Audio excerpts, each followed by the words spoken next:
Hello everyone, स्वागत है आप सभी का एक बार फिर से हमारे यूट्यूब चैनल पे। तो जैसा कि हम लोग यहाँ पे क्लास 12th का केमिस्ट्री पढ़ रहे थे, तो अभी तक हम लोगों ने चैप्टर नंबर 1 ख़त्म किया था और चैप्टर नंबर 2 स्टार्ट किए थे और उसका ये आज चौथा लेक्चर है। तो आज तक अभी तक हम लोगों ने बेसिकली 3 लेक्चर्स को कंप्लीट किया था, तो ये 4th लेक्चर है। तो इसी को अब हम लोग आगे यहाँ पे कंटिन्यू करेंगे। उससे पहले जो भी हम लोगों ने थोड़ा बहुत पढ़ा है, तो आई होप आप लोगों ने सारा जो है पीछे देख लिया होगा अच्छे तरीके से। तो उसके बेसिस पे सारा चीज़ यहाँ पे एक बार हम लोग समराइज़ कर लेते हैं कि हम लोगों ने क्या क्या पढ़ा है। जस्ट थोड़ा सा एक रिकैप हो जाएगा, उसके बाद यहाँ पे हम लोग आगे डिस्कस करेंगे। जैसा कि टॉपिक वगैरह तो सामने लिखा ही गया है, तो उसको हम लोग डिस्कस करेंगे। तो आज का भी ये जो लेक्चर है वो बहुत ही ज़्यादा इंपॉर्टेंट होने वाला है। यहाँ से बहुत सारे क्वेश्चंस आपको देखने को मिल जाएंगे, ठीक है। न्यूमेरिकल्स यहाँ से ज़्यादातर आपको एग्जामिनेशन में पूछे गए हैं, तो उसको भी आप लोग ध्यान रखिएगा। किसी टाइप का क्वेश्चन आता है तो आप आसानी से कर सकते हैं। तो अभी तक हम लोगों ने जो भी यहाँ पे बात किया था, तो उसमें हमारा सबसे पहले इंट्रोडक्शन हमारा था, ठीक है। इंट्रोडक्शन हमारा हो गया था।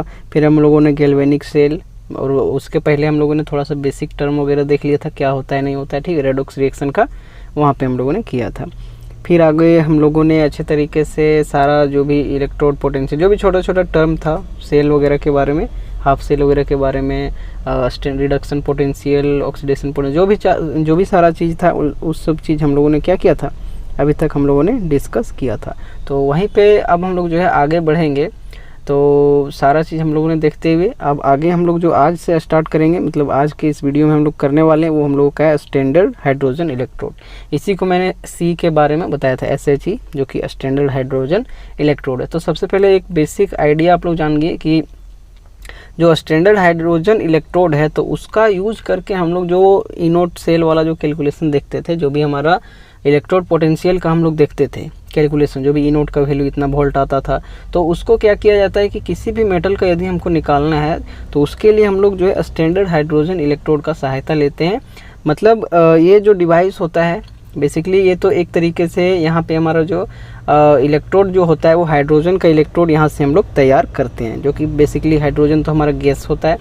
वैसे तो हम लोगों ने उधर कॉपर जिंक का देखा, तो उसका क्या था कि इस तरीके से कोई भी यदि बीकर है, जो भी हमारा यहाँ पे है एपरेटस, तो उस पर हम लोग जो है ये इस तरीके से इसका जो इलेक्ट्रोड बनाते थे, वो आसानी से हम लोग जो है बना सकते थे, क्योंकि मेटल है वो तो पाया जाता है, तो उसको आसानी से बना सकते हैं। लेकिन यहीं पे जब ये हाइड्रोजन गैस का हम लोगों ने बात किया, तो वहाँ पे जो है इस तरीके से, क्योंकि वो गैस फॉर्म में, तो उसको तो हम लोग डायरेक्टली यहाँ पे उसको रॉड के रूप में उसको यूज नहीं कर सकते। तो उसके लिए क्या हम लोग कर सकते हैं, किस तरीके से गैस का यहाँ पे हम लोग बनाएंगे इलेक्ट्रोड, वही चीज़ आज के इस वीडियो में हम लोग डिस्कस करने वाले। और इसी का आधार भी होता है जो भी हमारा इनोट सेल का कैलकुलेशन है, बेसिकली इनोट का वैल्यू जो भी है, तो इसी के आधार पर जो भी रिडक्शन पोटेंशियल है या फिर ऑक्सीडेशन पोटेंशियल है, उसी के आधार पे हम लोग जो यहाँ पे सी है, जिसको हम लोग स्टैंडर्ड हाइड्रोजन इलेक्ट्रोड बोल सकते हैं, तो इसी के आधार पे हम लोग जो है इनोट का वैल्यू हम लोग कैलकुलेट करें, जो भी हमारा रिडक्शन पोटेंशियल होता है और ऑक्सीडेशन पोटेंशियल होता है। यदि आप लोगों को बताया भी था कि रिडक्शन पोटेंशियल यदि पता है, तो उसमें अगर उसका साइन को जस्ट अपोजिट कर देते, मतलब एक तरीके से उसका रिएक्शन को अपोजिट हो रहा है, तब वो हमारा जो है ऑक्सीडेशन में चेंज हो जाता है। तो वही सारा चीज़ है। तो आज के इस वीडियो में हम लोग सबसे पहले जो हम लोगों का ये सी है स्टैंडर्ड हाइड्रोजन इलेक्ट्रोड, इसी से स्टार्ट कर रहे हैं। तो इसमें हम लोग देखेंगे किस तरीके से जो है हाइड्रोजन का हम लोग जो है यहाँ पे इलेक्ट्रोड का निर्माण करेंगे। भले वो इस तरीके से हमारा ना रहेगा, लेकिन उसके लिए हम लोग किस तरीके से तैयार करेंगे ताकि वो इलेक्ट्रोड हमारा बन जाए, उसको यहाँ पे आज डिस्कस करेंगे, ठीक है। चलिए, यहाँ पे लिखा गया, अच्छे तरीके से बने रहिएगा, सारा चीज़ समझ में आता जाएगा। और एक चीज़ बता दें, ये जो यहाँ पे सी है स्टैंडर्ड हाइड्रोजन इलेक्ट्रोड, इसके बारे में आप लोगों को एग्जामिनेशन में पूछा जा चुका है, तो एक बार आप क्वेश्चन बैंक को भी जरूर देखिएगा। बाकी मैं जब सीरीज कराऊंगा क्वेश्चन बैंक का, तो उसमें तो सारा चीज़ पता चलेगा ही। और आप लोग यदि क्लास 12th का क्वेश्चन बैंक सीरीज नहीं देखें, तो प्लेलिस्ट में जाइए, वहाँ पे कंप्लीट चैप्टर का बनाया गया है, ठीक है। जो भी आपके चैप्टर हम यहाँ पे अगर सिलेबस में है, उसके आधार पर देख लीजिएगा, क्योंकि उस टाइम जो है सारा सिलेबस कम्प्लीटली था। बाकी अभी तो आपका कुछ सिलेबस NCERT में बेसिकली चेंज किया गया है, ठीक है। तो उसके आधार पे जो भी आपका चैप्टर्स है, उसका आप लोग आसानी से वहाँ से क्वेश्चन बैंक देख सकते हैं। वहाँ से भी क्वेश्चंस रहेंगे। बाकी यहाँ आप कॉन्सेप्ट को अच्छे तरीके से सीख जाइए, यहाँ से कीजिए, कुछ क्वेश्चन बैंक से कीजिए, जो भी कराया गया, मतलब जितने सारे वीडियोज़ हैं वहाँ से आप हेल्प ले सकते हैं, ठीक है। तो उन सभी को भी आप लोग जाके देखिए, अच्छे तरीके से समझ में आएगा और उससे जो है क्वेश्चन आ जाते हैं। तो यहाँ पे स्टैंडर्ड हाइड्रोजन इलेक्ट्रोड भी पूछा गया एग्जामिनेशन में, तो कैसे हम लोग इस चीज़ को देखेंगे, क्या क्या हम लोगों को लिखना है। तो देखिए यहाँ पे लिखा गया कि when hydrogen gas off 1 atm pressure, जो पॉइंट्स है बस उसको आप लोग याद रखिएगा, इसी तरीके से लिखना है एग्जामिनेशन में। तो कहता है कि जब हाइड्रोजन गैस जिसका प्रेशर कितना है 1 atm है, is passed over a platinised platinum electrode. अब यहाँ पे जो है इलेक्ट्रोड हम लोग किसका यूज कर रहे हैं, इनर्ट इलेक्ट्रोड का यूज कर रहे हैं, क्योंकि ये जो प्लेटिनम इलेक्ट्रोड यहाँ पे हम लोग यूज करेंगे तो उसका सहायता हम लोग लेंगे हाइड्रोजन के इलेक्ट्रोड को बनाने के लिए। तो वहाँ पे प्लेटिनम का यदि उसमें रिएक्शन हो जाता तब तो हम लोग उसका यूज नहीं कर सकते थे, लेकिन यहाँ पे प्लेटिनम का रिएक्शन हमारा जो भी सॉल्यूशन रहेगा उसके साथ नहीं होगा, बल्कि वहाँ पे हाइड्रोजन गैस को उस पर क्या करेंगे, एड्जॉर्ब करा देंगे और वहीं से हम लोग उसका क्या बनाएंगे, बिल्कुल उसका इलेक्ट्रोड बना लेंगे। तो वही चीज़ लिखा है कि जब हाइड्रोजन गैस जो कि जिसका प्रेशर 1 atm है उसको पास करेंगे प्लेटिनाइज्ड प्लेटिनम इलेक्ट्रोड पे, dipped in a solution of acid having a H+ ion. ठीक है, एसिड के पास आप लोगों को पता है H+ आयन होता है, HCl यहाँ पे जो एसिड है हमारा बेसिकली वो HCl हो सकता है, H2SO4 हो सकता है, जिसमें H+ का यहाँ पे रहेगा, क्योंकि हाइड्रोजन का बना रहे तो उसी का वहाँ पे हम लोग लेते हैं, जिसका हमारा बनता है। आप वहाँ देखे भी थे कि जिंक का अगर वहाँ पे इलेक्ट्रोड था तो उसका हम लोग ZnSO4 ले लेते। तो इसी तरीके से हाइड्रोजन का इलेक्ट्रोड बनाना है तो उसका हम लोग को क्या लेना पड़ेगा, वेरी गुड, उसका हम लोगों को लेना पड़ेगा इलेक्ट्रोलाइट, मतलब बेसिकली सॉल्यूशन। तो वही लिखा है कि having H+ ion concentration 1 molar, इसका कंसंट्रेशन कितना होता है 1 मोलर होता है, then we get a standard hydrogen electrode. तो यहीं से जो एग्जामिनेशन में आपको क्वेश्चन पूछा गया था कि what is standard hydrogen electrode, तो यहाँ से आपको जो है अच्छे तरीके से लिख देना है। ठीक है, चलिए यहाँ पे अब इसका जो एपरेटस हम लोग तैयार किए किस तरीके से बनाए हैं ये चीज़ यहाँ पे देखते हैं। ठीक है, देखिए किस तरीके से यहाँ पे तैयार किया गया है। सबसे पहले क्या करना है, वही हम लोगों का पुराना बीकर यहाँ पे लेंगे, कुछ इस तरीके से यहाँ पे हमारा क्या आ जाएगा, इलेक्ट्रोलाइट आ जाएगा। क्या चीज़ लेंगे, इसमें यहाँ पे देख लीजिए सारा चीज़ यहाँ पे लिखा गया है।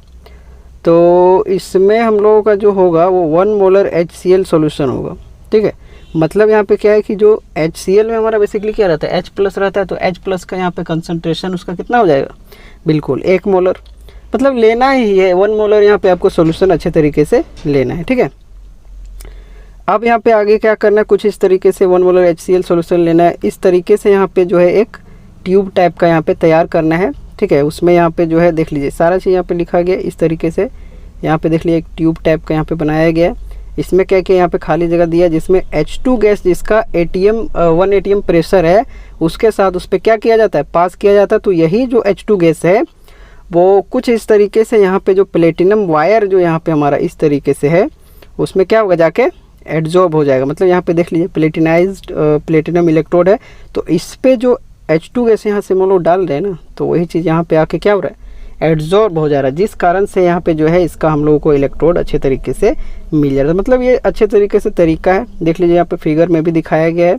कुछ इस तरीके से। ये हमारा बीकर है, ठीक है, और यहाँ पे जो हमारा है देख लीजिए कुछ इस तरीके से हाइड्रोजन गैस इतना 1 atm या फिर इतना पास्कल में उसको यहाँ पे दिखाया गया फिगर में। बाकी इधर देख लीजिए HCl का 1 मोलर डेसीमीटर क्यूब में यहाँ पे सॉल्यूशन दिया गया। ठीक है, इस तरीके से यहाँ पे ये चीज़ हमारा हो गया। तो मतलब ये हमारा कंस्ट्रक्शन है इसका, और इसी को हम लोग जो है स्टैंडर्ड हाइड्रोजन इलेक्ट्रोड के नाम से जानते हैं। ठीक है, तो और भी आगे यहाँ पे लिखा गया नोट में ये सारा चीज़ देखिए, ये सारा चीज़ यहाँ पे जो भी लिखा गया, यदि आपका एग्जाम, क्योंकि एक बार एग्जामिनेशन में पूछा जा चुका है, तो उसको यदि दोबारा अगर पूछा जाए कि स्टैंडर्ड हाइड्रोजन इलेक्ट्रोड क्या होता है, तो उसके आधार पे आप उसको आसानी से लिख सकते हैं। ठीक है, तो अब यहाँ पे नोट का बात करेंगे, बहुत इंपॉर्टेंट नोट है, तो इसको हम लोग यहाँ पे देखेंगे। तो फर्स्ट यहाँ पे देख लीजिए, कहता है it is an reversible electrode.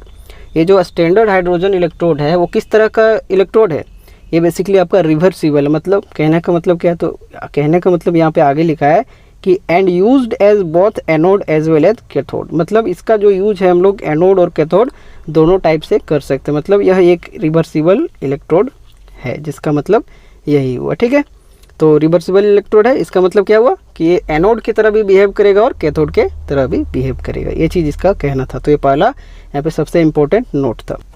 अब यहाँ पे आगे देखिए किस तरीके से यहाँ पे एनोड और कैथोड में दिखाया गया है, तो वो सारा चीज़ यहाँ पे बताया गया कि किस तरीके से जो है एनोड और कैथोड में इसका यूज़ किया जाता है। तो पहला जो है आपका एनोड बेसिकली आपको पता है उस पर ऑक्सीडेशन हमारा होता है, कैथोड हमारा है जिस पे रिडक्शन होता है। ठीक है, तो एनोड पे यदि हम लोगों का ऑक्सीडेशन होता है तो कुछ इस तरीके से इसका जो है रिएक्शन है H2 गैस से यहाँ पे देख सकते हैं।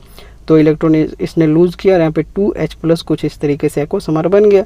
ये हमारा बेसिकली ऑक्सीडेशन का प्रोसेस है। तो वही चीज़ यहाँ पे बताया गया है कि ये जो हमारा है वो रिवर्सिबल इलेक्ट्रोड होता है और दोनों एनोड और कैथोड दोनों के जैसा इसका यूज हो सकता है। तो जिस कारण से यहाँ पे जो है सारा आपको दिखाया गया है, एनोड का भी टर्म दिखाया गया है, कैथोड का भी टर्म दिखाया गया है। चलिए अगला नोट की तरफ यहाँ पे बढ़ेंगे। अगला नोट जो कि ये भी बहुत ही ज़्यादा इंपॉर्टेंट है, तो इसको भी आप लोग ध्यान रखिएगा।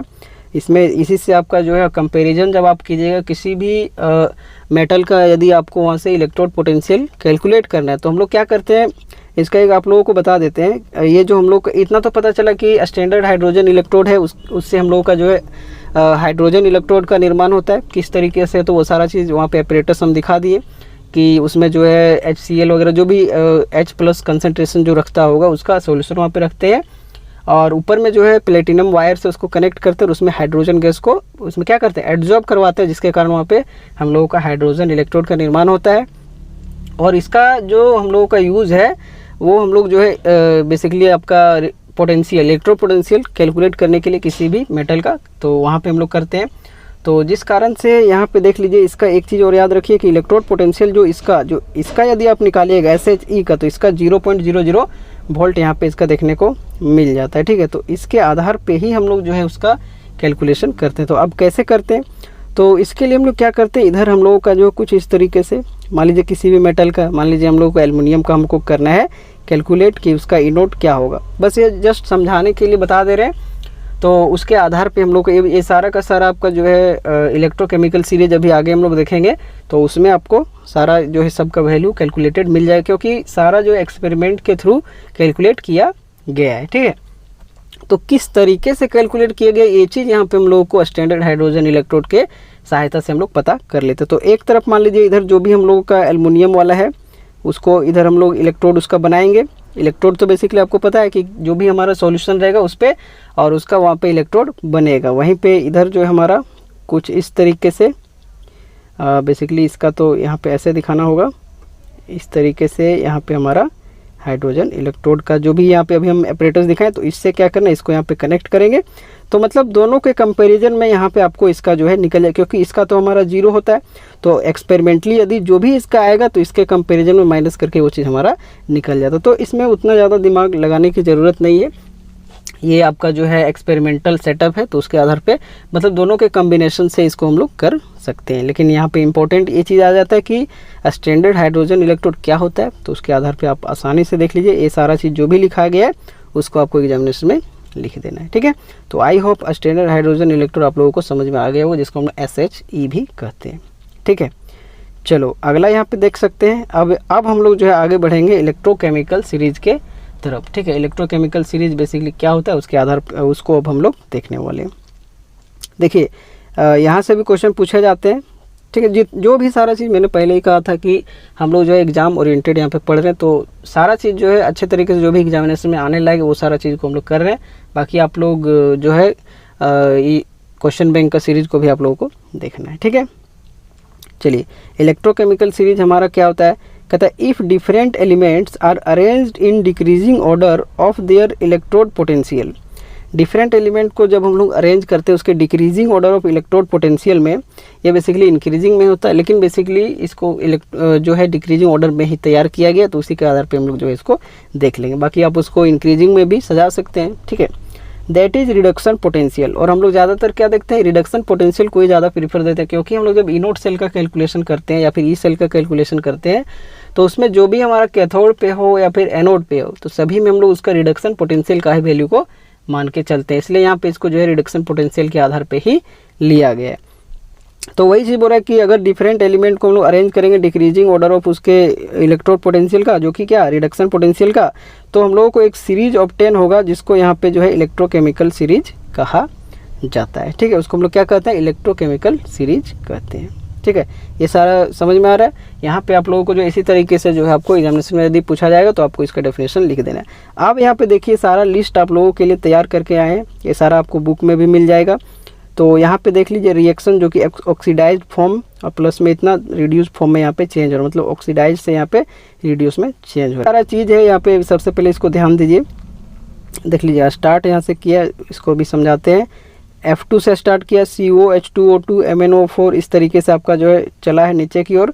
तो नीचे की ओर जो हम लोगों का गया है वो देख लीजिए यहाँ पे लिखा गया है कि रिड्यूसिंग एजेंट के जो यहाँ पे स्ट्रेंथ है उसके इंक्रीजिंग ऑर्डर, मतलब नीचे ऊपर से नीचे जब आ रहा है तो यहाँ पे जो रिड्यूसिंग एजेंट का स्ट्रेंथ है वो यहाँ पे इंक्रीज होता हुआ जा रहा है। रिड्यूसिंग एजेंट, ऑक्सीडाइजिंग एजेंट, ये भी मैंने आप लोगों को बताया था। तो देख लीजिए ये बहुत ही ज़्यादा इम्पोर्टेंट जो आपका हो जाता है क्या लिस्ट, ये यहाँ से आप लोगों को सभी का वैल्यू, और ज़्यादातर यही से जो है क्वेश्चन आपको पूछे जाते हैं, कभी कभी निकाल सकते हैं जो भी फॉर्म यहाँ पे इसका है उसके आधार पे। बाकी इसको अगर ऑक्सीडेशन है तो उसको माइनस लगा देंगे तो हमारा क्या हो जाएगा, रिडक्शन में चेंज हो जाएगा। तो ये कुछ सीरीज है यहाँ पे देख सकते हैं, इसको आप लोग किताब में भी आपको मिल जाएगा। तो यहाँ पे आप लोगों को जस्ट दिखाने के लिए इसको यहाँ पे एक चीज़ याद रखना कि यहाँ पे देखिए जो ये हाइड्रोजन आपको दिखाया गया इसी के बेसिस पे जो है इसका हम लोगों ने निकाला। तो यही हम लोग का SHE से जो हम लोगों का यहाँ पे निकलता था वही ये हम लोगों का H2 का यहाँ पे क्या है, हाइड्रोजन का यहाँ पे बेसिकली इसका जो है ई नोट का वैल्यू। तो इसी के बेसिस पे देखिए ऊपर में यहाँ पे कुछ इस तरीके से और नीचे भी यहाँ पे चल रहा है। ऊपर में वैल्यूज क्या हो रहा है आपका इंक्रीज होता हुआ जा रहा है और नीचे यहाँ पे क्या वैल्यूज कुछ इस तरीके से डिक्रीज होते हुए जा रहा है। तो वही चीज़ यहाँ पे सारा चीज़ लिखा गया है, ठीक है। तो ये बहुत ही ज़्यादा इंपॉर्टेंट ये सारा का सारा हो जाता है, इसको आप लोगों को ध्यान में रखना है। चलिए इसके आधार पे यहाँ पे फिर से हम लोग जो है इन ई सेल वाला जो हम लोग कैलकुलेशन देखे थे उस पर एक क्वेश्चन यहाँ पे आप लोगों को दिखा दे रहे हैं किस तरीके से क्वेश्चन पूछा जाता है। तो देखिए ये क्वेश्चन ये पहले से हम लोग किए हुए हैं, तो इसको फिर से एक बार देख लेते हैं। इस क्वेश्चन में क्या पूछा गया, कहता a cell is setup between copper and silver. एक सेल को सेटअप किया गया कॉपर और सिल्वर इलेक्ट्रोड में, मतलब एक तरीके से एक साइड हमारा जो है होगा क्या कॉपर होगा और एक साइड हमारा क्या होगा कुछ इस तरीके से, एक साइड हमारा होगा सिल्वर। मान लीजिए ये कॉपर होगा ये सिल्वर होगा ये जी होगा, ठीक है। इस तरीके से यहाँ पे पूछा मतलब बोला गया है। एज फॉलोज यहाँ पे बना दिया गया है। ये आप लोगों का सेल रिप्रेजेंटेशन में हम बताए थे, ये सेल रिप्रेजेंटेशन में क्या बता रहा है, हाँ एक तरफ हमारा एनोड है एक तरफ हमारा कैथोड और बीच में हमारा साल्ट ब्रिज है ABC।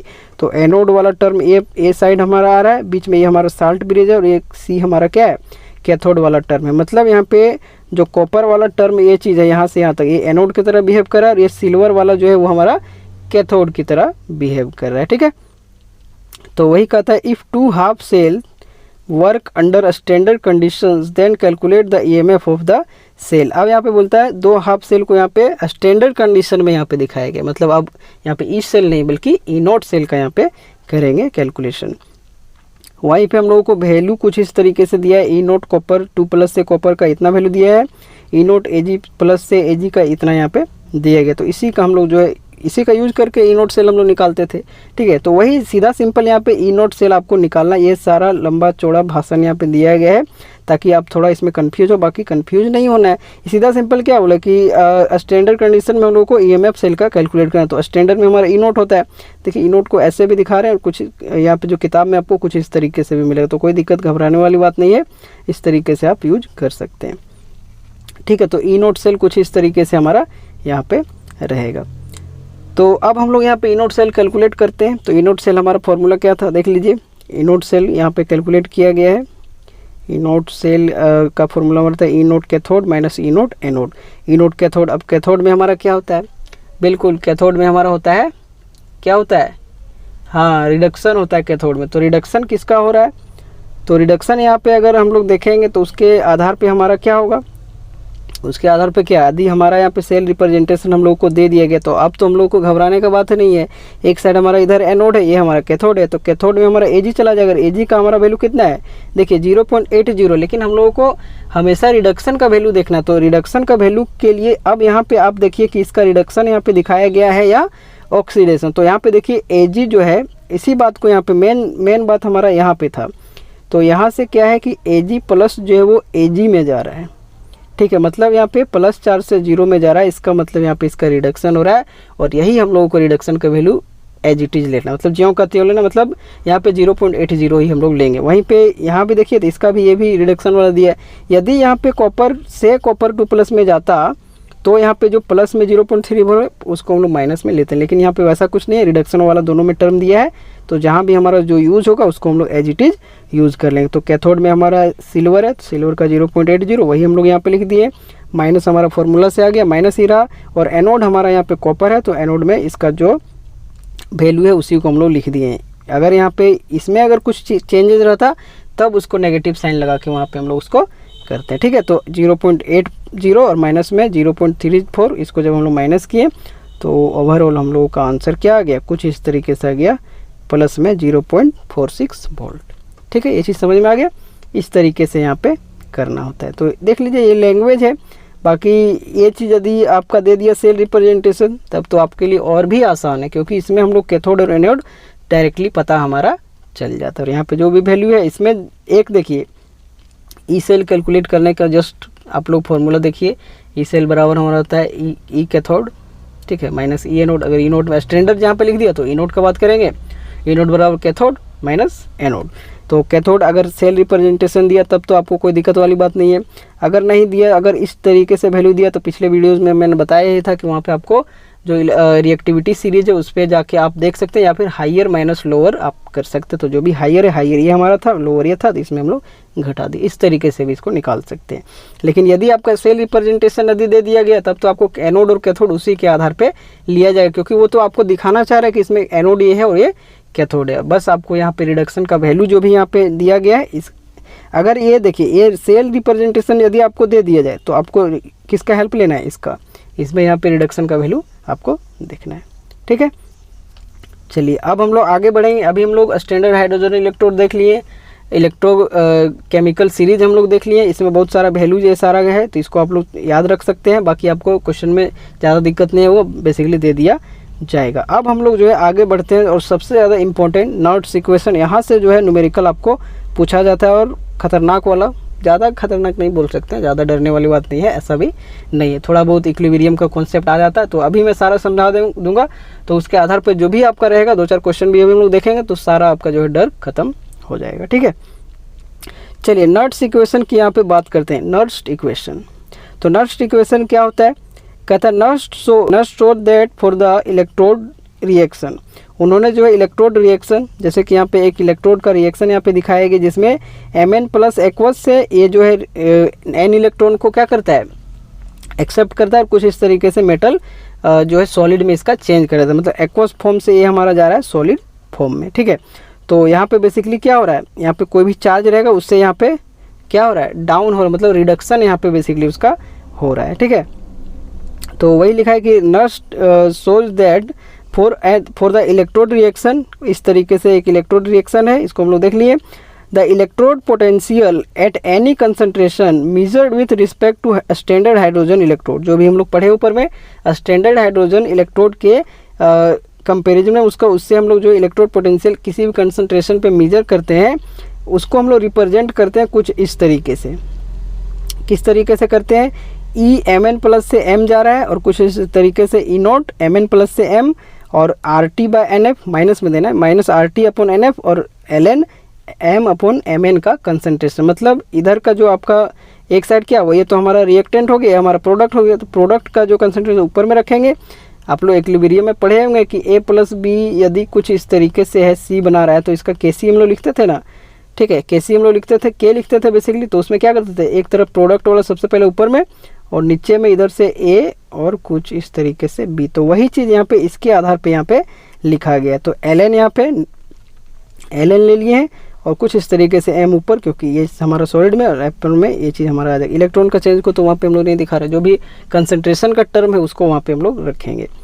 तो ये हमारा सबसे पहला यहाँ पे हुआ कि एक इलेक्ट्रोड रिएक्शन के लिए यदि हम लोग जो नर्स थे वो क्या किए थे, इलेक्ट्रोड रिएक्शन पे ही उसका किस तरीके से हम लोग जो है इलेक्ट्रोड पोटेंशियल को किसी भी कंसंट्रेशन पे मेजर करेंगे, वो चीज़ को यहाँ पे बताया था। मतलब यहाँ से ई सेल का भी हम लोग कैलकुलेशन अभी करने वाले हैं। ठीक है, एक तो हम लोग ई सेल का वहाँ पे देख रहे थे कैथोड और एनोड के आधार पे, लेकिन यदि आपको कोई भी रिएक्शन दिया जाता है उसके आधार पे हम उसका जो है ई सेल कैलकुलेट कर सकते हैं। ठीक है, तो वही चीज़ लिखा है, तो उसके आधार पे ये एक हमारा आता है रिलेशन, इससे हमारा ये बना है कुछ इस तरीके से। अब आगे लिखा but concentration of solid M, ये जो एम है ये हमारा सॉलिड फॉर्म में। आपको पता है कि सॉलिड और आपका जो है सॉलिड के लिए हम लोग जो है सॉलिड और लिक्विड के लिए क्या मानते हैं, उसको 1 मान के चलते हैं। ठीक है, तो यहाँ पे सॉलिड के लिए बेसिकली माना गया है कि but concentration of solid M is taken as unity. तो एम जहाँ पे वहाँ पे वैल्यू क्या ले लेंगे, 1 ले लेंगे। तो जिस कारण से यहाँ पे हम लोगों का अब इक्वेशन कैसा बन जाएगा, अब इक्वेशन हमारा बन जाएगा कुछ इस तरीके से। m के जगह 1 ले लिए। सबसे पहला हमारा कौन सा था, सबसे पहले ये रिलेशन अब यदि आप रखिएगा, थोड़ा ये समझाने के लिए है, बाकी आपको अभी बता देंगे, उस आधार पे सारा आपका कोई भी रिएक्शन रहेगा आपका बन जाएगा। तो सबसे पहले इलेक्ट्रोड का रिएक्शन था, उससे हम लोग जो है नोट्स कुछ इस तरीके से यहाँ पे इसको लिखे थे, जिसमें यहाँ पे आपका जो है ऑक्सीडेशन रिडक्शन के आधार पे देख सकते हैं, लेकिन यहाँ पे रिडक्शन के आधार पे दिखाया गया, Mn+ से जा रहा है M में। फिर यहाँ से इसका M सॉलिड था, जिस कारण से उसको हम लोग यूनिटी माने, ऊपर में 1, और कुछ इस तरीके से ये हमारा आगे ये कुछ इस तरीके से रिलेशन है। अब यहाँ पे आगे क्या देखना है, ठीक है। अब आगे यहाँ पे देख लीजिए E0 Mn+ से M यहाँ पे जो लिखा है हैज़ ऑलरेडी बीन डिफाइंड, इसको ये जो है ऑलरेडी यहाँ पे डिफाइंड है, ठीक है, क्योंकि वहाँ पे जो भी आपका रहेगा इसका वैल्यू आपको हमेशा जो है क्वेश्चन में दिया रहेगा, E0 का वैल्यू स्टैंडर्ड कंडीशन में, तो वही चीज़ लिखा है। अब यहाँ पे R, T, N, F सबका क्या क्या मीनिंग है वो चीज़ यहाँ पे लिखा गया है। R इज़ गैस कांस्टेंट, आप लोग जानते होंगे यूनिवर्सल गैस कांस्टेंट, तो यहाँ पे इसका वैल्यू लिया जाएगा 8.314 जूल पर केल्विन पर मोल। F यहाँ पे फैराडे कांस्टेंट है, जिसका 96,487 96487, इसको हम लोग 96500 कूलम पर मोल के रूप में यहाँ पे लेते हैं, ठीक है, क्योंकि ये 1 मोल इलेक्ट्रॉन का यहाँ पे उसका चार्ज होता है। T यहाँ पे टेम्परेचर है, जिसको हम लोग केल्विन में लेंगे। And Mn+ is the concentration of species Mn+, ये जो यहाँ पे वो कंसंट्रेशन को दिखा रहा है, जो कि Mn यहाँ पे स्पीसीज है Mn+, उसके आधार पे Mn मतलब मैंगनीज नहीं समझ लेना है, मेटल का वहाँ पे जो भी चार्ज रहेगा उसको M पावर में वहाँ पे N+ में चल रहे हैं, ऐसा नहीं समझना कि Mn हम लिख रहे हैं, ये नहीं, ठीक है, मतलब यहाँ पे जो भी टर्म है उसका यहाँ पे बात किया गया। चलिए आगे फिर क्या लिखा गया है, ये पूरा का पूरा NCERT का जस्ट है, आप इसको खुद से भी पढ़िएगा, तो अभी हम समझा दे रहे हैं तो आपको समझ में आ जाएगा। बाकी हम लोग जो मेन रिलेशन है उसको हम लोग याद रखेंगे, कोई अभी क्वेश्चन 1-2 करेंगे, उसके आधार पे आप लोगों को पता चले, क्वेश्चन कीजिएगा तो आपने खुद ब खुद आ जाएगा। अब यहाँ पे देखिए इन डेनियल सेल, अब यहाँ पे डेनियल सेल पे इसका जो है लगाया जा रहा है। The electrode potential for any given concentration, कुछ भी अगर कंसंट्रेशन दिया जाए, जो भी हम लोग कॉपर और जिंक का यूज कर रहे थे, तो मान लीजिए वहाँ पे 1 मोलर के लिए चल रहा था, लेकिन यदि हम लोग इसका कुछ कंसंट्रेशन बढ़ा दें, इसका कुछ बढ़ा दें या फिर घटा दें, उसके आधार पे क्या होगा उसको हम लोग यहाँ पे लिखा गया। तो उसके लिए यहाँ पे हम लोग जो लिख सकते हैं वही लिखा है, in Daniell cell the electrode potential for any given concentration of copper 2+ and zinc 2+ ion we write. हम लोग क्या लिख सकते हैं, कैथोड के लिए अगर लिखेंगे इस तरीके से, तो कैथोड हमारा क्या होता है, वहाँ पे हमारा क्या होता है, हाँ रिडक्शन होता है, तो इसके लिए क्या लिखेंगे, कॉपर का यहाँ पे बेसिकली होता है। अब हम लोग डेनियल सेल जो आपको बताए थे उस पर अब चला जाना है सीधा, ठीक है। तो डेनियल सेल में कैथोड पे हमारा कौन जाता है, कॉपर जाता था, अरे इधर एनोड रहता था, इस पे इस साइड हमारा क्या था, लेफ्ट साइड हमारा जिंक था जी, और इधर हमारा कुछ इस तरीके से कॉपर था जो कि हमारा कैथोड की तरफ जाएगा। तो वही चीज़ यहाँ पे लिखा जा रहा है कि अगर कैथोड की तरफ लिखेंगे तो अब जो है यहाँ पे यूज हम लोग कौन सा रिलेशन करेंगे, हाँ ये वाला रिलेशन यूज करेंगे, क्योंकि एक तो सॉलिड जो भी हमारा है उसको 1 मान लेंगे, बेसिक हमारा रिलेशन इसको अब हम लोग यहाँ पे यूज करते हैं, मेटल उसका Mn+ वाला।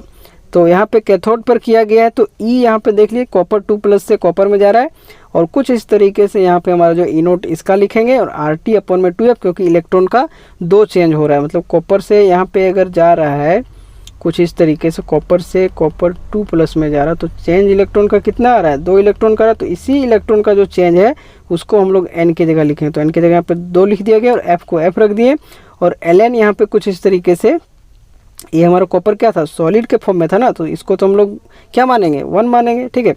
तो उसके आधार पर अपॉन में Cu2+ का यहाँ पे बेसिकली कुछ इस तरीके से आपका लिखा गया, इस तरीके से भी तो लिख सकते हैं इसको ना, 2 इलेक्ट्रॉन और कुछ इस तरीके से हमारा कॉपर में चेंज हो रहा है, ठीक है। तो सॉलिड, तो इसको सॉलिड का हमारा क्या मानेगा, 1 मान के चलेंगे, और कुछ इस तरीके से कॉपर 2+ यहाँ पे हमारा जो है उसको नीचे रख देंगे। तो ये किसके लिए बात था, बिल्कुल ये कैथोड के लिए बात था।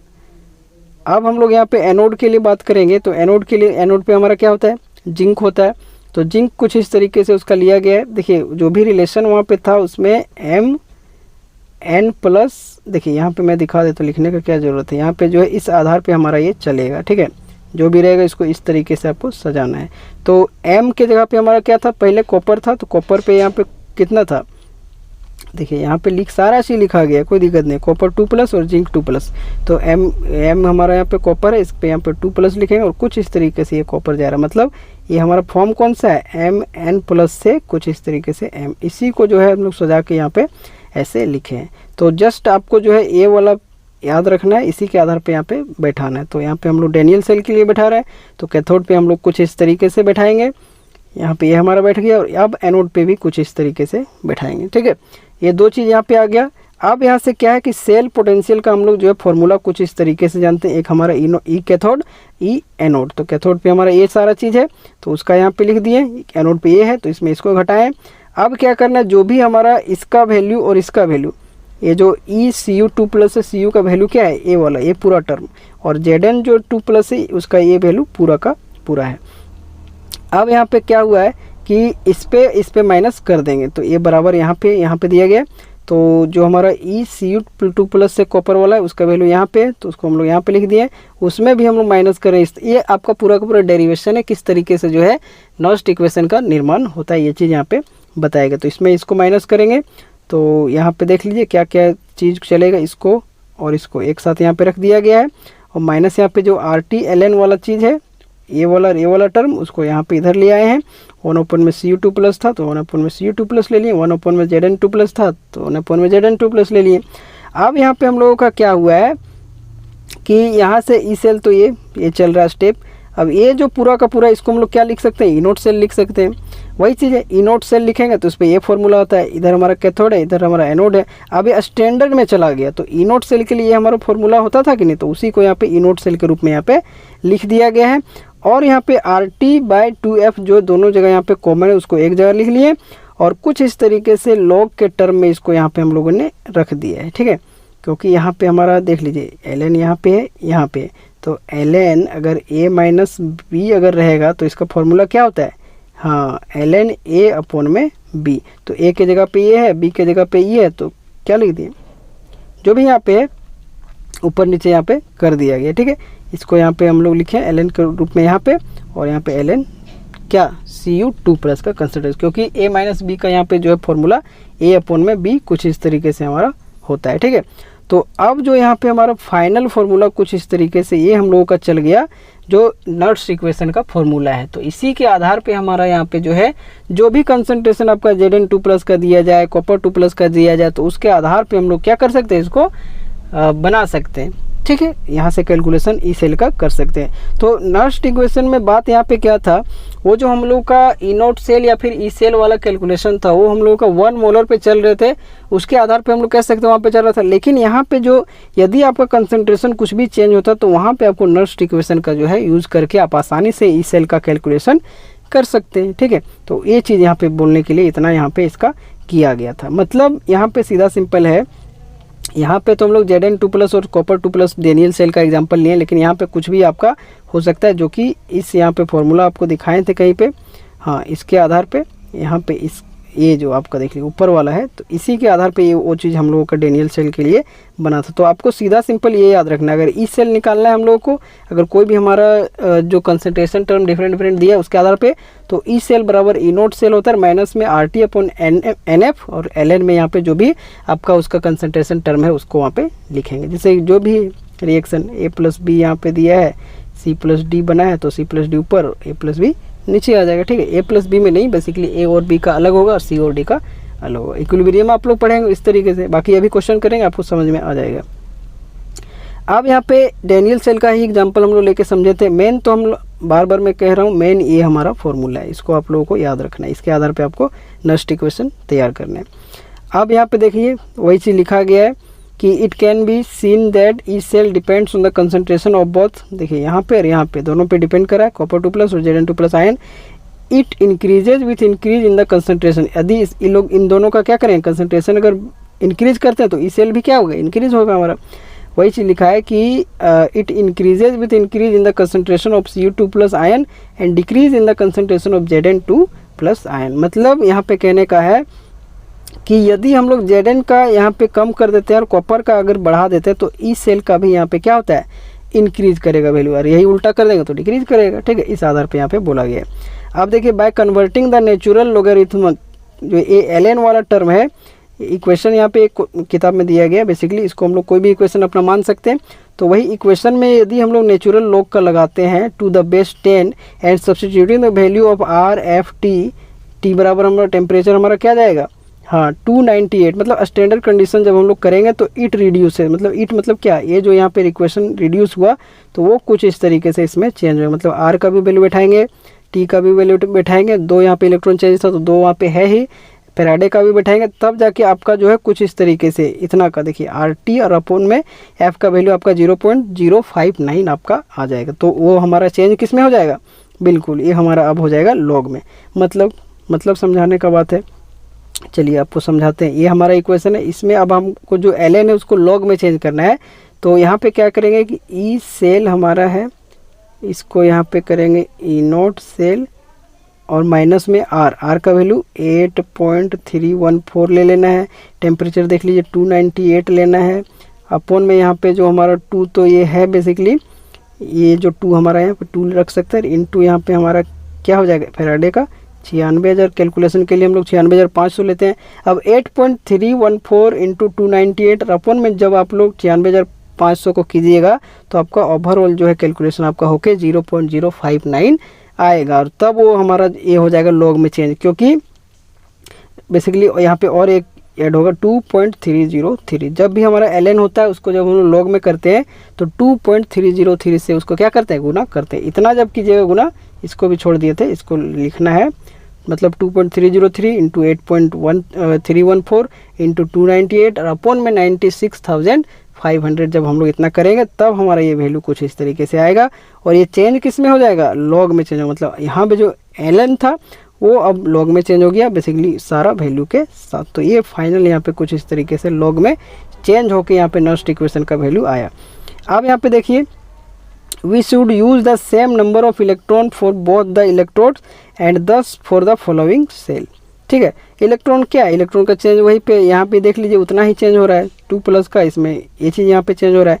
तो इसको यहाँ पे वही चीज़ बोला गया है कि हम लोग जो है सेम नंबर ऑफ इलेक्ट्रॉन का यूज कर सकते हैं बहुत इलेक्ट्रोड्स के लिए। ठीक है, मतलब कॉपर के लिए भी और जिंक के लिए भी। अभी हम ऊपर किए ही थे, देख लीजिए यहाँ पर भी अगर यहाँ पे 2 माने थे तो जिंक के लिए भी था और कॉपर के लिए भी था, इस तरीके से था। अब यहाँ पे देखिए कुछ इस तरीके से ये हम लोगों का एक दिया यहाँ पे सेल रिप्रेजेंट करके दिखाया गया है।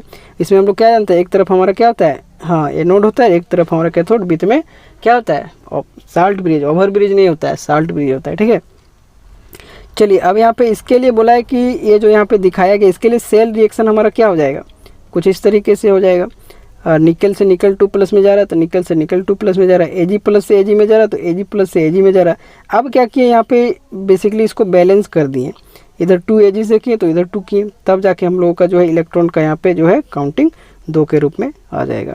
तो इसके लिए अब सीधा सिंपल क्या है, इधर Ni2+ है, सॉलिड का तो हम लोग कुछ मानेंगे ही नहीं, निकल का भी कुछ नहीं मानेंगे, इसको भी नहीं मानेंगे, मानेंगे किसका ये निकल 2+ और Ag2+ का। तो निकल 2+ को ऊपर रखेंगे, Ag+ नीचे रखें, इसका स्क्वायर यहाँ पे कुछ इस तरीके से हो जाएगा। और ये ओवरऑल पूरा का पूरा यहाँ पे हमारा क्या बन जाएगा, हाँ नर्स्ट इक्वेशन यहाँ पे इसके लिए बन जाएगा। अब यहाँ पे जनरल हम लोग याद रखते हैं, कोई भी यहाँ पे रिएक्शन यदि आपको रेंडमली दे दिया जाए तो उसके लिए अब हम लोग कैसे लिखेंगे ये चीज़ यहाँ पे ध्यान दीजिए। And for a general electrochemical reaction, ये किसके लिए करना है, इलेक्ट्रोकेमिकल रिएक्शन के लिए करना। बाकी और भी चेंजेस होते हैं इसमें, लेकिन अभी हम लोग क्या पढ़ रहे थे, इलेक्ट्रोकेमिकल रिएक्शन पढ़ रहे थे, उसी के आधार पर यहाँ पे इसका चेंज किया था। अब देखिए यहाँ पे एक जनरल बताया गया है A+B, इसमें कोफिशिएंट इसका A और B है, स्टोइकोमेट्रिक कोफिशिएंट बेसिकली, और इसमें n इलेक्ट्रॉन का चेंज हो रहा है तब जा रहा है C और D में, जैसे हम लोग इक्विलिब्रियम में पढ़ते थे ना जी, कुछ इस तरीके से A+B से C+D, इसका कोफिशिएंट A रहता था, इसका B रहता था, इसका C रहता था, यहाँ पे लिख देते हैं C, और इसका रहता था D, कुछ इस तरीके से। तो अब यहाँ पे क्या है, n इलेक्ट्रॉन का चेंज हो रहा है, इसी फॉर्म को यहाँ पे इस तरीके से बताया गया। यहाँ पे अब क्या हो रहा है कि n इलेक्ट्रॉन का यहाँ पे चेंज हो रहा है।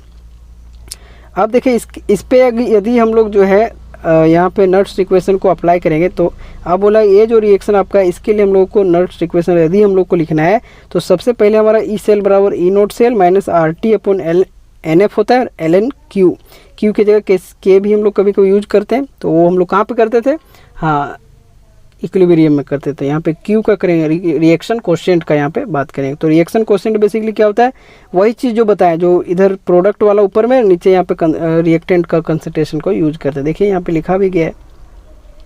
अब यहाँ पे ई सेल का अगर करेंगे तो E0 सेल यहाँ पे RT/NF, और ln Q की जगह पे क्या करेंगे, एक बार इधर वाला प्रोडक्ट वाला C और D, तो C का यहाँ पे जो भी कोफिशिएंट है, यदि अगर इस तरीके से हम लोग लिखते हैं तो इसको चेंज करके हम लोग कैसे लिख देते हैं, कंसंट्रेशन C का और पावर में यहाँ पे C, तो वही चीज़ यहाँ पे लिखा है कि ln C का पावर C, D का पावर स्मॉल d, सारा जो भी हमारा कोफिशिएंट है ये तो पता ही आपको, A और उसका पावर में ए बी और उसका पावर में बी। तो ये फाइनल यहाँ पे हम लोगों का ई सेल बराबर ये हम लोगों का यहाँ पे निकल गया नस्ट इक्वेशन। किसके लिए? एक जनरल यहाँ पे रिएक्शन के लिए।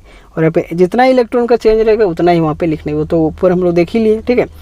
अब क्या होता है, इसको एक बार अच्छे तरीके से थोड़ा स्टेप बाय स्टेप देखिएगा, सारा चीज़ समझ में आएगा। मेन तो यहाँ पे बात यहाँ से लेकर यहाँ तक है, ठीक है। इसके आधार पे ही जो ये हमारा बना है, इसी के आधार पे हम लोग जो है कंस्ट्रक्ट करते हैं जो भी रहेगा। बाकी सॉलिड है तो उसका 1 मान लिया, सॉलिड नहीं रहेगा तो कुछ ऊपर रखेंगे, ठीक है। चलिए अब यहाँ पे जो है क्वेश्चन को समझते हुए चलेंगे तो और अच्छे तरीके से समझ में आ जाएगा। थोड़ा हेक्टिक है, इसको अच्छे तरीके से पढ़िएगा। बाकी जिस तरीके से हम समझा रहे हैं थोड़ा इसको अच्छे तरीके से देखिएगा, जो भी बात बोल रहे हैं उसको एक बार समझने का कोशिश कीजिए, आसानी से समझ में आ जाएगा। अभी क्वेश्चन देखिएगा, देखिए समझ में आने लगेगा। अब देखिए यहाँ पे क्या है, एक क्वेश्चन यहाँ पे दिया गया कि represent the cell in which the following reaction takes place.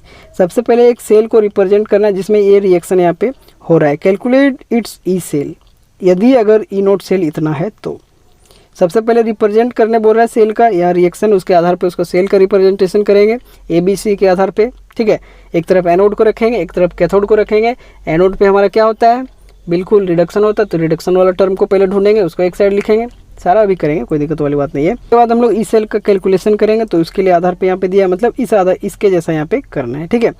चलिए अब यहाँ पे सबसे पहले क्या करना है, देखिए यहाँ पे सेल का रिप्रेजेंटेशन है, आंसर भी लिखी दिए कि the cell can be written as. अब सेल को इस तरीके से हम लोग लिखेंगे। ये तो सबसे पहले रिएक्शन हो गया। अच्छा, रिएक्शन में सबसे पहले पहचान पाए कि नहीं, रिएक्शन किसका हो रहा है और ऑक्सीडेशन किसका हो रहा है। तो मैग्नीशियम का यहाँ पे ऑक्सीडेशन हो रहा है क्योंकि मैग्नीशियम 0 से यहाँ पे +2 में जा रहा है, और सिल्वर का यहाँ पे क्या हो रहा है, हाँ रिडक्शन हो रहा है उसका। तो ये मैग्नीशियम हमारा क्या हो गया, उसका ऑक्सीडेशन हो रहा है, तो वो हमारा क्या हो जाएगा, हाँ वो हमारा हो जाएगा एनोड, और जिसका रिडक्शन हो रहा है वो हमारा हो जाएगा कैथोड। मतलब यहाँ पे मैग्नीशियम जो है एनोड की तरह बिहेव करेगा, और जो हमारा यहाँ पे सिल्वर है वो हमारा कैथोड की तरह बिहेव करेगा। मतलब ए बी सी में एक तरफ रखेंगे मैग्नीशियम। तो देखिए सेल का रिप्रेजेंटेशन जो यहाँ पे किया गया है, और जो भी जिसका कंसंट्रेशन जहाँ पे लिखा है उसका यहाँ पे कंसंट्रेशन भी साथ के साथ उसको दर्शा देना है। तो एक तरफ इधर हमारा एनोड हो गया, एनोड में मैग्नीशियम Mg2+ में जा रहा है क्योंकि उसका ऑक्सीडेशन हो रहा है। तो मैग्नीशियम 2+ का देख लीजिए, यहाँ पे जो भी चीज़ था, मतलब जो यहाँ पे दिया है उसी को एज इट इज़ यहाँ पे उतार दिए, बस उसका रिप्रेजेंटेशन दिखा दिए कि किधर हमारा एनोड होगा और किधर हमारा कैथोड होगा। बीच में हमारा साल्ट ब्रिज यहाँ पे दिया गया है, फिर हमारा Ag का यहाँ पे दिखा दिए जो कि हमारा कैथोड की तरह बिहेव करेगा, मतलब उसका रिडक्शन हो रहा है। देखिए यहाँ पे कुछ इस तरीके से, और Ag+ का जो भी कंसंट्रेशन दिया है उसको हम लोग यहाँ पे लिख दिए, ठीक है।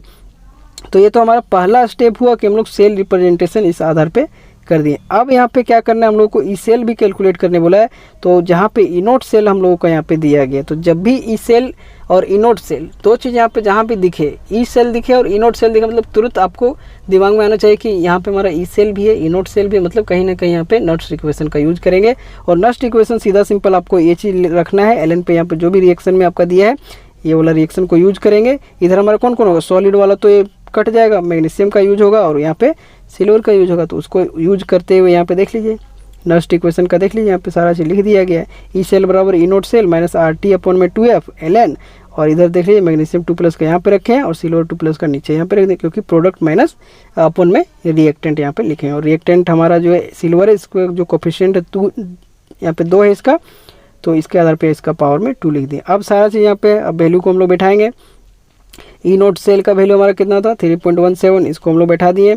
माइनस में यहाँ पे जो ये इसका वैल्यू जब निकाले थे RT/F का, तो इसका हमारा कितना आ गया था 0.059 वोल्ट यहाँ पे आया था, अपन में 2, क्योंकि दो इलेक्ट्रॉन का चेंज हो रहा है, ठीक है, जो कि यहाँ से बैलेंस करके भी हम लोग देख लिए।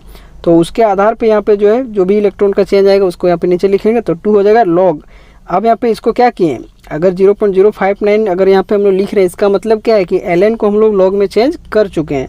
अब मैग्नीशियम का जो भी कंसंट्रेशन है, देखिए इतना कंसंट्रेशन यहाँ पे लिख दिए, सिल्वर का इतना कंसंट्रेशन यहाँ पे लिख दिए, इसका स्क्वायर यहाँ पे हो जाएगा।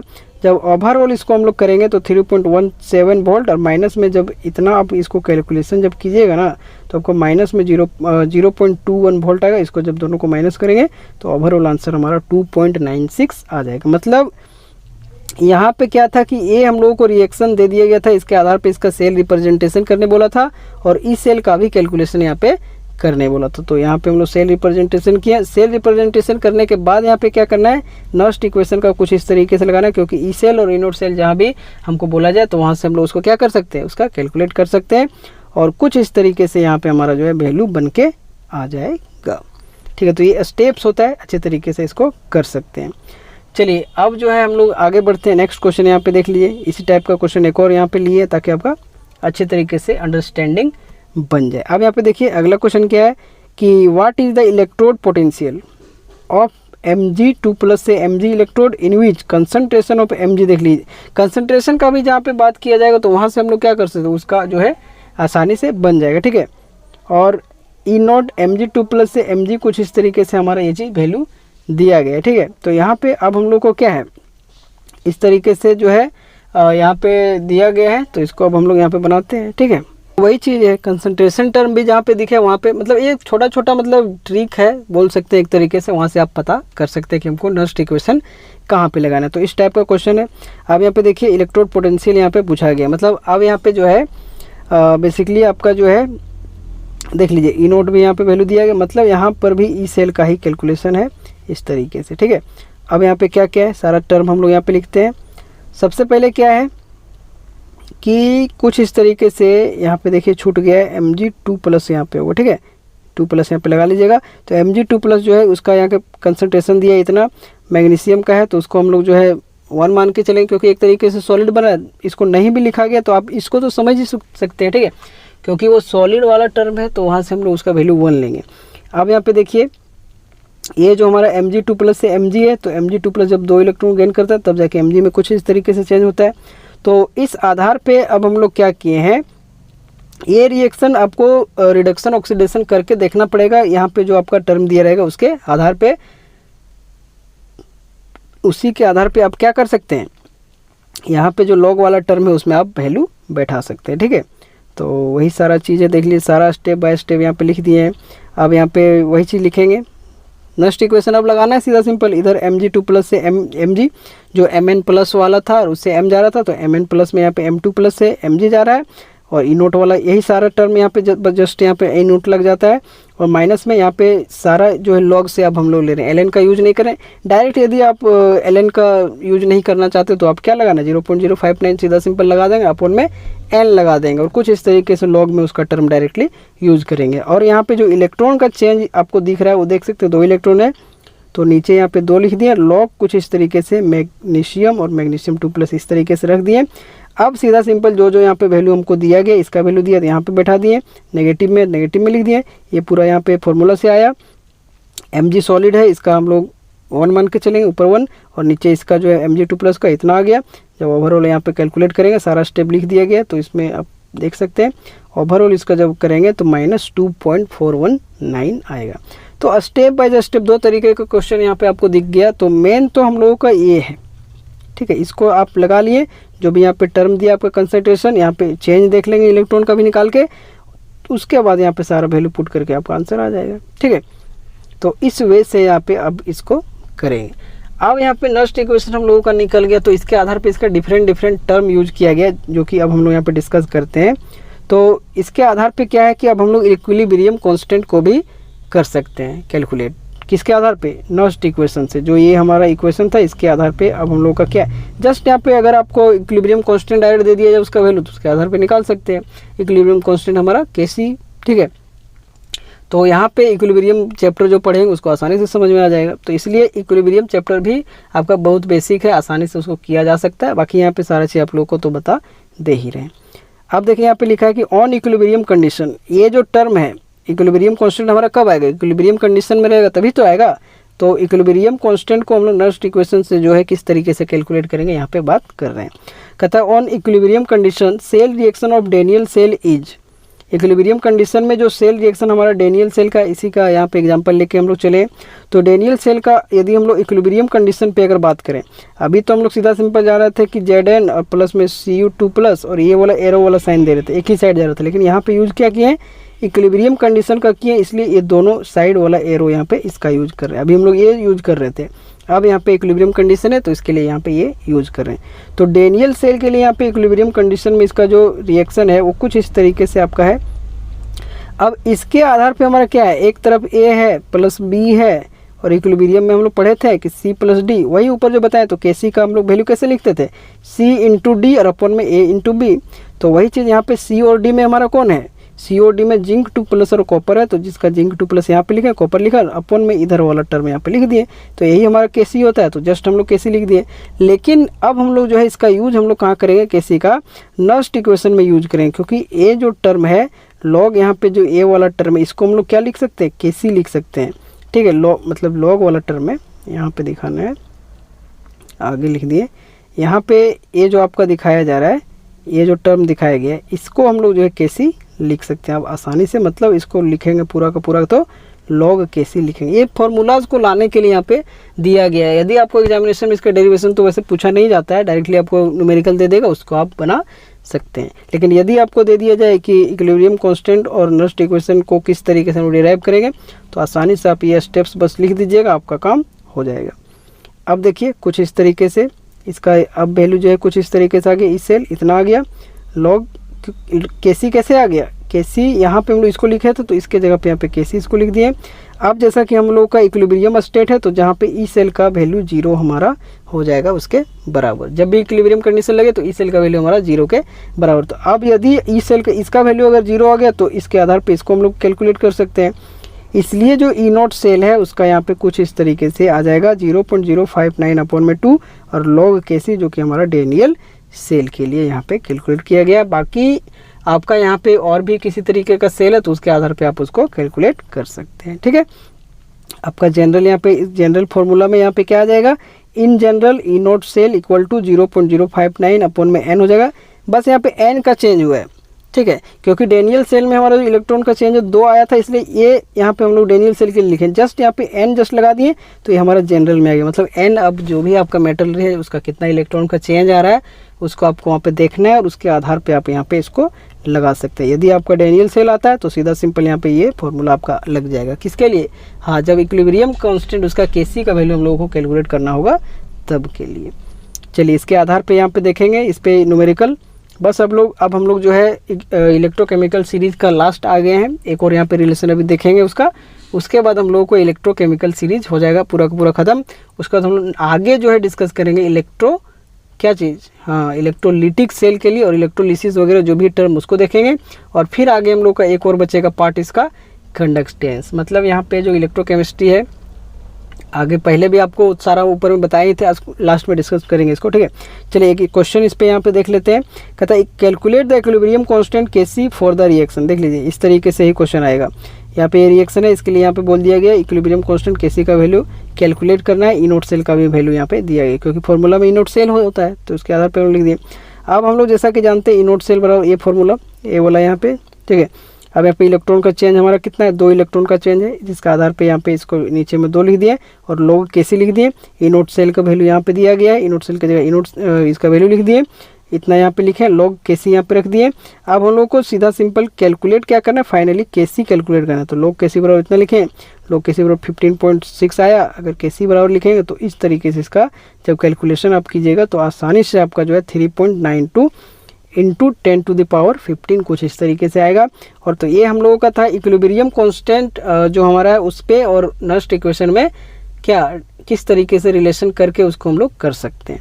अब यहाँ पे एक और रिलेशन इसमें और आ जाता है, जो कि हमारा रिलेशन आता है relation between Gibbs free energy change, मतलब गिब्स एनर्जी चेंज और EMF। अब यहाँ पे डेल्टा G का जो है एंड यहाँ पे जो EMF ई सेल का होता है उसमें क्या रिलेशन है, इसको भी यहाँ पे एग्जामिनेशन में क्वेश्चन पूछा जाता है। तो इसका भी अभी हम लोग रिलेशन देखेंगे अच्छे तरीके से। और ये हम लोगों का आज का लास्ट टॉपिक रहेगा इलेक्ट्रोकेमिकल सीरीज का, इलेक्ट्रोकेमिकल सेल का। तो यहाँ पे देख सकते हैं रिलेशन अगर देखें तो इसका रिलेशन सीधा सिंपल आपको याद रखना है, डेल्टा G बराबर -NF ई सेल। मतलब जब भी यदि आपको क्वेश्चन में ऑब्जेक्टिव में पूछा जा सकता है ये क्वेश्चन कि आपका रिलेशन क्या होता है गिब्स एनर्जी चेंज और EMF में, तो सीधा simple delta G equal to होता है -NF ई सेल। और इसी को जब हम लोग स्टैंडर्ड कंडीशन में लेते हैं फॉर स्टैंडर्ड कंडीशन, तो डेल्टा G नोट यहाँ पे हो जाएगा -NF ई नोट सेल। ठीक है, तो अब यहाँ पे इससे आधार पे we can also calculate equilibrium constant by the equation. इस इक्वेशन के आधार पे हम लोग इसका क्या कर सकते हैं, इक्विलिब्रियम कांस्टेंट भी कर सकते हैं। कैसे, डेल्टा G नोट -NF ठीक है। NF यहाँ पे होगा इंटू ln k। इसके आधार पे ये फॉर्मूला आपको याद रखना है। उस पर अगर ln k और गिब्स एनर्जी चेंज में भी अगर पूछा जाए तो उसके लिए हम लोग फॉर्मूला ये देखिए, दो चीज़ बता देते हैं। ये जो फॉर्मूला यहाँ पे है वो हमारा अगर ln k और अगर डेल्टा जी अगर दिया रहे तब जाके ये हम लोग फॉर्मूला यूज करेंगे। वहीं पे अगर एक कंडीशन दिया रहे, जब ई नोट सेल दिया रहे और यहाँ पे डेल्टा जी निकालना रहे, तो उसमें यहाँ पे हम लोग इसका यूज करेंगे। जैसे कि अभी एक क्वेश्चन देखिए, उसमें आपको समझ में आ जाएगा। देखिए इसमें क्या पूछा गया है, कहता था standard electrode potential for Daniell cell is इतना। Standard electrode potential Daniell cell के लिए दिया है 1.1 volt. Calculate the standard Gibbs energy for the reaction. तो इसके लिए आपको स्टैंडर्ड गिब्स एनर्जी चेंज का यहाँ पे क्या पूछा गया है, जो आपका डेल्टा जी है उसका यहाँ पे वैल्यू पूछा गया। इसका स्टैंडर्ड कंडीशन में है तो नोट लगा देंगे यहाँ पे, ठीक है। जहाँ पे आपका जो है ये रिएक्शन आपको दिया गया है, तो रिएक्शन आप देखिए, इस रिएक्शन के लिए आपको डेल्टा जी नोट का वैल्यू आपको जो है कैलकुलेट करना है, ठीक है। चलिए कैसे कैलकुलेट करेंगे, सारा चीज़ तो यहाँ पे लिखा गया। इलेक्ट्रॉन का चेंज इसमें कितना होगा, 2 इलेक्ट्रॉन होगा, आपको पता है डेनियल सेल है। तो डेल्टा जी नोट ये हम लोग फॉर्मूला लगाएं, एन के जगह पे 2 आ जाएगा, एफ के जगह 96,500। ई नोट सेल का वैल्यू हमारा कितना दिया गया, यहाँ देखिए 1.1 वोल्ट दिया गया, जो कि डेनियल सेल का हम लोग जानते हैं। यहाँ पे बैठा दिए, इतना हमारा आ गया। ये हम लोगों का आ गया जूल पर मोल में। इसको जब किलो जूल में किए तो 1000 से डिवाइड किए तो हमारा आगे -212.3 किलो जूल पर मोल में, ठीक है। इस तरीके से कैलकुलेट, बाकी आंसर तो यहाँ पे सारा चीज़ स्टेप बाय स्टेप लिखा गया है किस तरीके से। तो ये फॉर्मूला यूज़ किया, ये सारा वैल्यू पुट किया, हमारा यहाँ पे आ गया। इसी तरीके से इस पर एक और क्वेश्चन अभी हम लोग देखते हैं, उसके बाद ये हम लोगों का लास्ट क्वेश्चन है, इसको अच्छे तरीके से देखते हैं। इसमें बोला गया कि फॉर अ सेल, ये यहाँ पे सेल दिया गया है, मतलब ये क्या है, सेल रिप्रेजेंटेशन किया गया। एक तरफ क्या है एनोड और एक तरफ कैथोड और एक तरफ ब्रिज है, साल्ट ब्रिज। ये तो आप पहचान ही लेते हैं। Calculate the equilibrium constant. और एक चीज़ याद रखिएगा, जहाँ भी मैक्सिमम वर्क डन का बात रहे, मतलब वहाँ पे डेल्टा जी आपको यूज़ करना है। याद रहेगा क्या चीज़, जहाँ भी मैक्सिमम वर्क डन का बात किया जाएगा वहाँ पे डेल्टा जी का हम लोग बात कर रहे होंगे। Calculate the equilibrium constant. Equilibrium constant मतलब Kc। अभी एक और जो वहाँ पे फॉर्मूला बताया था उस पर ये क्वेश्चन यहाँ पे दिया गया। At 25 degree Celsius and also the maximum work done by the cell, मतलब गिब्स एनर्जी चेंज भी यहाँ पे कैलकुलेट करना है। ई नोट का वैल्यू यहाँ पे दो ठो वैल्यू यहाँ पे दिया गया है, Mg2+ से मैग्नीशियम का -2.37 और Ag+ से Ag का 0.80। यही वैल्यू भी हम लोग ऊपर भी देखे थे कुछ देर पहले, ठीक है। ये आ गया। अब हम लोग को इक्विलिब्रियम कांस्टेंट Kc और यहाँ पे डेल्टा जी का करना है। क्या करना है, हाँ वैल्यू निकालना है। अब हम लोग को सेल रिप्रेजेंटेशन दिया गया, तो इससे हम लोग सेल रिएक्शन भी लिख सकते हैं। तो सेल रिएक्शन यहाँ पे हम लोग लिख दिए, जहाँ पे मैग्नीशियम सॉलिड है, यहाँ पे इधर ये चीज़ है, ये है सारा चीज़, ये तो आपको पता है। बाकी सेल रिप्रेजेंटेशन को आप लोग देखेंगे अच्छे तरीके से समझ में आ जाएगा। अब यहाँ पे इलेक्ट्रॉन का चेंज कितना दिखाई दे रहा है, बिल्कुल 2 इलेक्ट्रॉन का चेंज दिखाई दे रहा है, ठीक है। 2+ देख सकते हैं, यहाँ से यहाँ जो 2 इलेक्ट्रॉन का है, इस तरीके से यहाँ पे इसको बैलेंस किया गया है, देख सकते हैं। ये इसको देख लीजिए, क्योंकि यहाँ पे 2 इलेक्ट्रॉन का चेंज है, इसलिए इसको क्या किया, इससे 2 से बैलेंस करके रखें। तो n का वैल्यू यहाँ पे 2 आ जाएगा। अब यहाँ पे हम लोग ई नोट सेल का सबसे पहले कैलकुलेशन करेंगे। ई नोट सेल का क्यों करेंगे, क्योंकि फॉर्मूला में हमारा होता है डेल्टा जी बराबर -NF ई नोट सेल, इसीलिए सबसे पहले ई नोट सेल का करेंगे। और आपको पता है ये वैल्यू यहाँ पे दिया गया, तो आप तो आसान से कैलकुलेट कर सकते हैं, ठीक है। तो इसको ई नोट सेल कैथोड वाला माइनस एनोड और कुछ इस तरीके से यहाँ पे करेंगे, तो ये हमारा वैल्यू आ जाएगा इस तरीके से। अब यहाँ पे क्या है कि सबसे पहले हम लोग को इक्विलिब्रियम कांस्टेंट बोला है, तो इक्विलिब्रियम कांस्टेंट के लिए यहाँ पे हम लोग क्या यूज करेंगे, ये चीज़ यूज करेंगे, ठीक है। Equilibrium constant eight 25 degree Celsius, ये चीज़ बोला है। एंड ऑल्सो, तो इक्विलिब्रियम कांस्टेंट का भी हम लोगों को करना है। तो यहाँ पे एक चीज़ छूट गया है, उसको आप चाहे तो इसको होमवर्क में हम दे रहे हैं, आप लोग इक्विलिब्रियम कांस्टेंट यहाँ पे कैलकुलेट कीजिएगा। हम यहाँ पे मैक्सिमम वर्क डन मतलब डेल्टा जी कर दे रहे हैं। एक स्टेप यहाँ पे छूट गया, तो उसको आप लोग खुद से सॉल्व करने की कोशिश कीजिएगा। यदि नहीं होगा तो नेक्स्ट वीडियो में यहाँ पे हम उसको सॉल्व कर देंगे, ठीक है। अब यहाँ पे सीधा simple n delta G naught यहाँ पे कैलकुलेट करेंगे, तो -NF ई नोट सेल यहाँ पे इसका फॉर्मूला होता है। इलेक्ट्रॉन का चेंज 2 है, तो इसके जगह 2 लिख दिया, एफ का वैल्यू यहाँ पे लिख दिया। ई नोट सेल का वैल्यू कुछ इस तरीके से हम लोग अभी यहाँ पे निकाले हैं, इसीलिए यहाँ पे ई नोट सेल का वैल्यू निकाले थे, क्योंकि यहाँ पे यूज होने वाला था। तो ओवरऑल यहाँ पे देख लीजिए, इतना हम लोग का आंसर आएगा। और बाकी ये कैलकुलेट करना है जो इक्विलिब्रियम कांस्टेंट यहाँ पे इतना डिग्री सेल्सियस पे, तो यहाँ पे आप देख सकते हैं ये फॉर्मूला का भी आप यूज़ करके यहाँ से कर सकते हैं, ठीक है। यही फॉर्मूला यूज़ करना है। वैसे डेल्टा जी नोट तो हम लोग यहाँ पे कैलकुलेट कर लिए, तो अब क्या करेंगे कि जो भी हमारा डेल्टा जी नोट का वैल्यू यहाँ पे ये जो आया है उसको क्या करेंगे, थोड़ा सा बता दे रहे हैं, यहाँ पे बैठा देंगे माइनस आर टी, आर का वैल्यू जो भी है, टी का वैल्यू जो है ln k, तो ln k जब निकालेंगे तो यहाँ से इसको सॉल्व करके आप आसानी से निकाल लीजिएगा। ठीक है, चलिए तो आज का ये वीडियो थोड़ा लंबा था, अच्छा भी था, थोड़ा बार बार इसको प्रैक्टिस कीजिए, क्वेश्चन को देखिए किस तरीके से सॉल्व किया गया है, और इसी टाइप के क्वेश्चन आपको पूछा जाता है, और नर्स्ट इक्वेशन से क्वेश्चन हूबहू आपको पूछा जाता है। तो कोई भी रिएक्शन है, नेक्स्ट क्लास में 1-2 रिएक्शन हम ले लेंगे, तो उसको रिएक्शन को किस तरीके से हम लोग लिखेंगे नर्स्ट इक्वेशन। बाकी आप लिख सकते हैं इक्विलिब्रियम में जिस तरीके से लिख रहे थे, प्रोडक्ट का ऊपर में रखना है और अपोन में रिएक्टेंट का रखना है। मतलब सीधा सिंपल क्या था कि एक तरफ ई सेल का लिखेंगे, सेल में हमारा क्या था एम एन प्लस से एम में जाए तो 100 लिख देना है, और बराबर में ई नोट सेल लिखना है, तो ई नोट सेल में भी वही हमारा आ जाएगा, माइनस में हो जाएगा। सीधा सिंपल आप इसको ln में ना कीजिएगा, थोड़ा आपका कन्फ्यूजन होगा, इसलिए लॉग में ही कर लीजिएगा। तो वहाँ पे हमारा यूज करेंगे 0.059 और अपोन में एन वहाँ पे जो भी इलेक्ट्रॉन का आपका चेंज होगा उसको लिखना है, और लॉग में आपका जो भी रिएक्शन वहाँ पे है उसका ऊपर में प्रोडक्ट वाला लिख देना, और नीचे क्या लिखना है रिएक्टेंट वाला। जो भी आपका कंसंट्रेशन अगर सॉलिड का है तो उसको हम लोग 1 मान के चलेंगे, और जो भी उसके अलावा आपको एक्वस में दिया है तो उसको हम लोग यूज कर लेंगे। ठीक है, इस तरीके से। उसके बाद हम लोगों ने इक्विलिब्रियम कांस्टेंट और नर्स्ट इक्वेशन में भी रिलेशन देखा, और वहाँ पे गिब्स एनर्जी चेंज में भी उसका देख लिया हम लोग। ठीक है, चलिए तो आई होप ये चीज़ आप लोगों को अच्छा लगा होगा। अच्छे तरीके से बहुत ही लंबा वीडियो बना भी है, और इसको स्टेप बाय स्टेप आप लोगों को समझाए हैं, तो इसको आप लोग ज़्यादा से ज़्यादा आशा करते हैं कि आप लोग लाइक कीजिएगा वीडियोज़ को। ठीक है, और ज़्यादा से ज़्यादा क्या करना है, शेयर करना है। चैनल पे फर्स्ट टाइम आए हैं, ये सारा बात है।